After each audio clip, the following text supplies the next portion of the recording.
Hey, what's up? It is your Tuesday episode of Locked On Raptors. Sean here with you as always, and it is mostly a solo show today where I'll be taking your listener questions before rounding out the podcast in the final segment with a chat with Walker and Doug from Locked On Hornets to tee up Raptors Hornets tonight. The Hornets are a super interesting team, and we talked with Doug and Walker all about them ahead of the first of two matchups in the next couple weeks here between the two clubs. That's all coming up on today's episode of Locked On Raptors.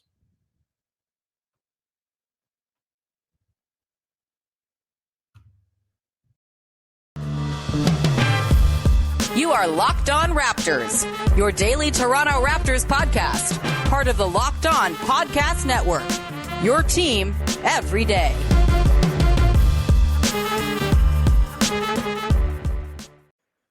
Hey, what's going on? Welcome to episode number 1103. That's what it is, 1103 of Locked On Raptors for Tuesday, January the 25th. I'm your host, Sean Woodley of RaptorsHQ.com. You can find me on Twitter, as always, at WoodleySean. You can find the show at Locked On Raptors. And, of course, please make sure to subscribe to, rate, review, tell a friend, whatever it is.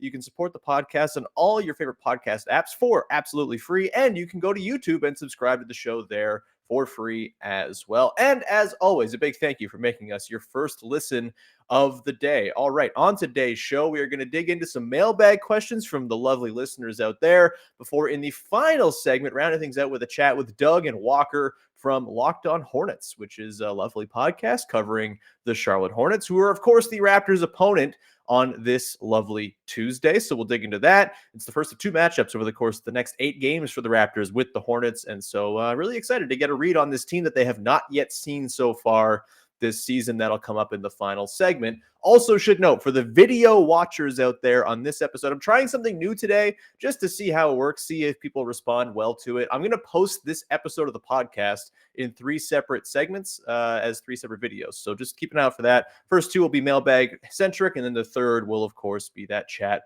with Doug and Walker from Locked On Hornets. So housekeeping out of the way, the audio version will be unchanged. Let's get to it. We got lots of listener questions that came in from the people out there today. All right, let's begin with a question from Craig Edmonds. Craig asks a question. I rephrased it just to fit the character count here on my little graphic generator.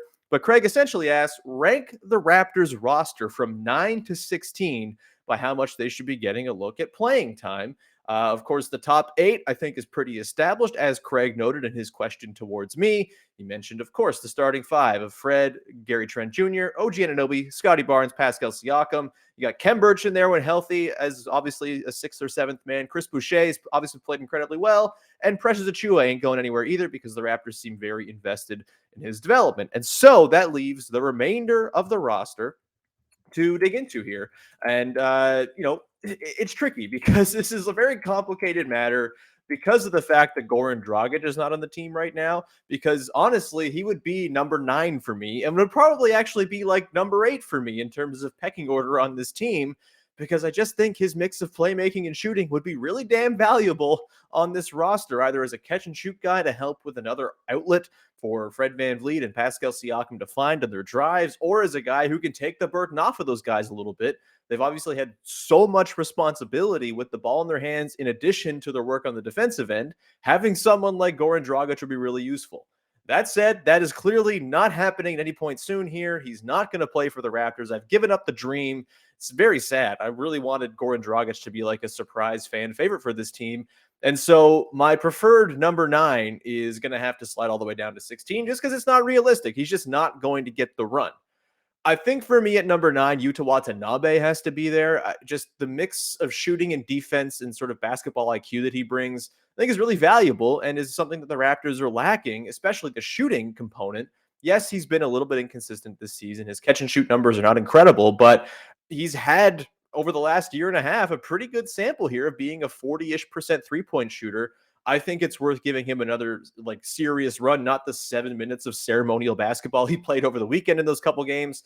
Give me some full Utah run and see if he can kind of get back to the form that he was at, where he was clearly playing as the 7th best Raptor during his first stretch after returning from injury in late November. Throughout December, he was awesome. And then COVID hit and it kind of derailed things, but he was really, really effective. He's clearly my number 9.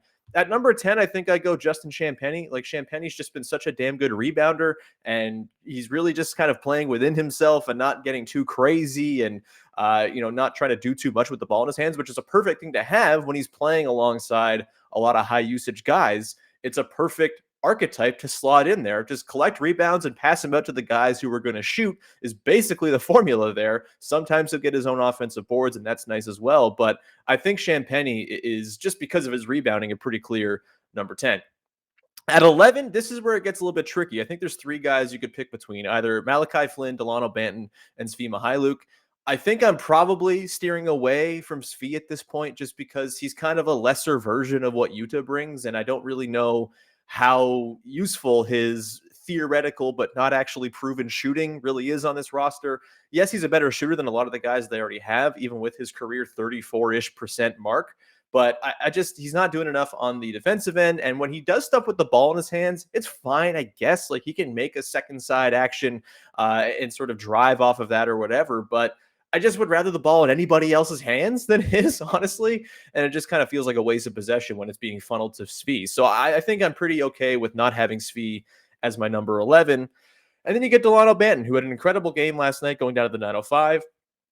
Kind of figures to be more of like the archetype of player the Raptors actually want to build their team around, which is obviously important. You have to figure, what's their plan here and how do these guys fit into their vision? And Delano Benton clearly fits the vision more than Malachi Flynn right now. So I think I would go with Benton at 11, even though I don't feel terribly great about it. I think he is fine. I think he's passable. I don't think he's necessarily someone that you got to rely on for serious minutes in his rookie season. I don't think that's fair. I think he was actually kind of hurt a little bit by the first couple weeks of the season where he looked so good and surprised so many people. It kind of accelerated expectations on Benton a little bit. And I just don't think that's fair for a second round guy who clearly was a major work in progress when he was drafted. And you don't just fix all of those things overnight. And so I'm not surprised he's fallen out of favor a little bit here. His offensive impact has really not been there. And as much as he's fun and gets out and running and all of that stuff, he just does not do a ton to kind of break down a half court defense, which is what they need so badly right now. But even with that, just for like the entertainment factor, I think I'd probably go Benton as my number 12, which brings me to Malachi Flynn at number 13. Look, I want Malachi Flynn to have good things happen to him. I want him to find a spot in the NBA. I just don't know if that spot is going to be with the Toronto Raptors. It just feels very kind of spoiled at this point in terms of the relationship. There's just not a lot left to salvage, I think. And Malachi Flynn just clearly doesn't fit what the Raptors want to do. He's got his dad kind of tweeting and going crazy in the Facebook groups, Raptor Nation, yada, yada, yada. Like, it's tough, man. I really am rooting for the guy to find some spot, but I just don't think it's going to be with the Raptors. I think I've kind of cut bait on the idea of Flynn being a meaningful contributor, and that's okay. Front offices make mistakes. 29th overall picks rarely bear fruit. It hurts a little bit more considering Desmond Bane went 30 right after Malachi Flynn. That's a mistake, but every team made that mistake in not taking Desmond Bane. Even the Grizzlies took someone, I believe, ahead of Desmond Bane in the draft. They had a higher pick in the first round, if I'm not mistaken. Like, it's a tricky thing to navigate, and you're not going to hit all those late picks. And we've been spoiled here in Toronto because the Raptors are really good at hitting these sort of, diamond in the rough type picks. It's not going to happen every time. And I just think the situation for Flynn has not been there. And yes, that's part of the conversation with him. It's been really difficult for him to get any sort of footing in the NBA just because of the situation. Everything is a nightmare. Everything is falling apart. There's been he didn't have summer league. He had no training camp in his first year. The whole team had COVID last year. It was a nightmare developmental circumstance. But a lot of other rookies who were drafted that year, Desmond Bane included, and a whole bunch of other guys, have made their way in the league in a way that Flynn has not. I just think the lack of shot making, the lack of any sort of force on the game when he's in there is kind of leaving me feeling pretty lukewarm on Malachi Flynn going forward. I would love to be proven wrong. Maybe he gets some run going forward here. Maybe he gets another opportunity and he proves me wrong. But I just think for me, it doesn't really seem like the tea leaves are lining up to suggest that Malachi Flynn's going to be around for a very long time and that he's going to be a big staple of the future. So I think I'm okay with Flynn at 13 for me. After that, pick your order: Bonga, Johnson, DJ Wilson. I mean, Wilson, I guess you want to get a little bit more of a glimpse of him before his 10 days up, his next 10 day. Maybe you want to sign him after as an extra bit of big man help. He would be the tallest player on the roster as he is right now. So maybe there's that at 14. I'd probably slot him in there. And then Bonga, probably 15, Johnson 16. We'll see from Johnson. He's kind of had the Jalen Harris, DeJuan Hernandez thing where he's been hurt all year and hasn't really gotten to do a ton in terms of development. And that's a big thing for a guy at his age to run up against. At 20 years old, you really want to be able to develop as much as possible. You don't want to lose that time to injury. And so he's kind of a wait and see for me. We'll see. He might have not even be on the team after this season. The Raptors aren't exactly married to their second round picks. And if they feel like they've got something in Banton, maybe they just move on from Johnson and look for greener pastures elsewhere with that two-way spot or whatever it might be. But that's kind of my read on the 1 through 16th the Raptors roster right now. Play Utah more, and please find a way to bring Goran Dragic back, I guess. Like, you need Dragic back, man. He's good and helpful and would be useful, but whatever. It's not working out for me. So anyway, let's continue on here and dive into, we will dive into another question in just 1 second and round things out with the questions part of the podcast before we get to the Locked On Hornets guys. That will come up in just 1 second here. But first, I want to tell you about our friends over at Prize Picks. Prize Picks is the best NBA DFS prop game on the market. It is a no-brainer of an offer as well for all of their users that use the promo code NBA. You're getting an exclusive offer available to Locked On fans where you get $50 free if a player in your first Prize Picks entry scores a single point with that code NBA. Prize Picks offers more NBA props than any other DFS prop operator and offers all the superstar players as well as bench players, only recording a handful of minutes each game. Prize Picks offers any prop you can think of, from points, assists, rebounds, threes made, etc. You can pick 2 to 5 players and an over-under on their projections, and you win up to 10 times on any entry. And the best part is it's just you against the projected numbers. You're not competing against some sort of shadow expert making some lineup that you can't even see before you play your lineup.